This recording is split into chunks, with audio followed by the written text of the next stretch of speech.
Computer নাই, যেমন সমাজকর্মী পদ বা অফিস সহায়ক পদ রয়েছে, সেইগুলোর সহ এবং আনুষঙ্গিক সব বিষয়গুলোর জন্য প্রথমে আপনাদের কি করা উচিত? প্রথমেই হচ্ছে এই সমাজ সেবা অধিদপ্তরের বিগত সালের যে এমসিকিউ বা লিখিত হোক প্রশ্ন সম্বলিত বই বাজারে পেয়ে যাবেন, আপনারা অলরেডি চলে আসবে খুব দ্রুতই। তাই সেই বইগুলো সংগ্রহ করে আপনারা বিগত সালের প্রশ্ন আগে সলভ করুন। সলভ করার পরে বা পড়ার পরে আপনারা আগে একটা ছোট করে খাতা তৈরি করবেন, সেখানে লিখবেন যে কোন কোন টপিক থেকে আপনারা দুর্বল বা কোন কোন টপিক আপনারা পারছেন না। হ্যাঁ, বিশেষ করে ইংরেজি এবং গণিতের ক্ষেত্রে অবশ্যই আপনারা যদি একটু দক্ষ হন তাহলে যে কোনো চাকরি পরীক্ষাতে আপনারা টিকবেন। এটা হচ্ছে মানে সব থেকে চাকরিতে পাশ করা সহজ, মানে অনেকের কাছে কঠিন, কিন্তু এটা হচ্ছে প্রধান একটা ভূমিকা পালন করে। অঙ্ক এবং ইংরেজি যে ভালো করে তার জন্য যে কোনো চাকরিতে টেকা সহজ।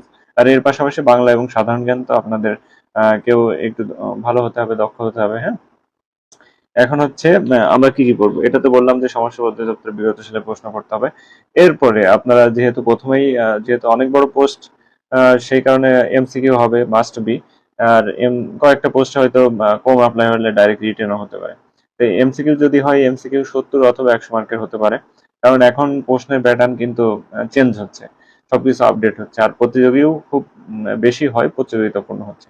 সে কারণে হচ্ছে আমার পরামর্শ থাকবে এর পাশাপাশি বিগত সালে প্রশ্ন সলভ করা। সে কারণে বিসিএস এর এ যাবৎকালের 10 থেকে 50 পর্যন্ত যতগুলো বিসিএস আছে সেই বিসিএস গুলো আপনারা খুব সুন্দর করে পড়ে শেষ করবেন, বাংলা ইংরেজি গণিত। হ্যাঁ, বা সাধারণ জ্ঞান যেগুলো আছে সেগুলো শেষ করবেন।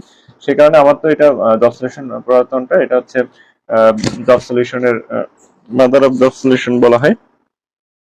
তা এই বইটা আপনারা নিতে পারেন, 1000 বা 900 এরকম দাম পড়বে।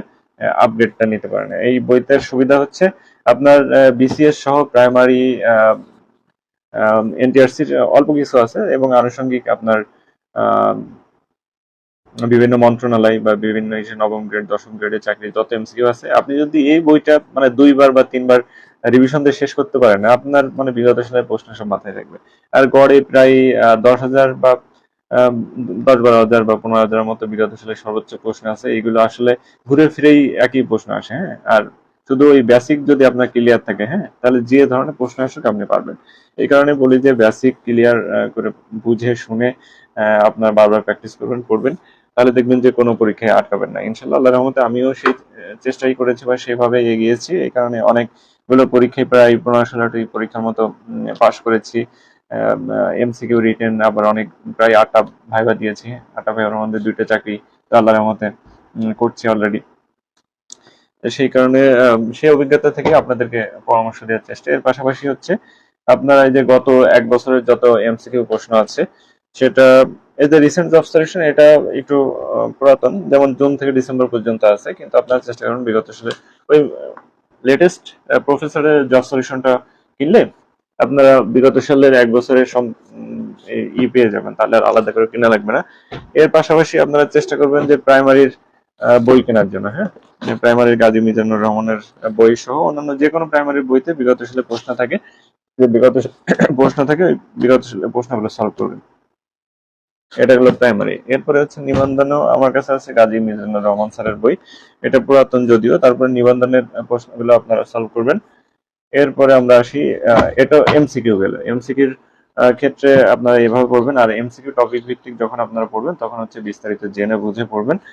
তাহলে হবে কি আপনাদের আর কষ্ট করে রিটেনের জন্য এক্সট্রা প্যারা নেওয়া লাগবে না। আর ম্যাথ যখন পড়বেন, ম্যাথ পড়লে অবশ্যই বিস্তারিত জেনে করার চেষ্টা করবেন, কারণ হচ্ছে রিটেনেও আপনার কাজে লাগবে, আর এমসিকিউ আপনি যখন বিস্তারিত জেনে করবেন তখন শর্টকাট আপনি খুব দ্রুত করতে পারবেন। এরপর রিটার্নের জন্য আপনারা সেলফ প্রিপারেশন রিটার্ন বিগত সালে জব সলিউশন দেখতে পারেন। এখানে বিগত জুলাই থেকে ডিসেম্বর পর্যন্ত আপডেট আছে, অথবা ওই যে অগ্রদূতের লিখিত জব সলিউশনও দেখলাম, ওটাও প্রায় ফেব্রুয়ারি পর্যন্ত আপডেট আছে। হ্যাঁ, সবসময় চেষ্টা করবেন যে আপডেট জব সলিউশন নেওয়ার।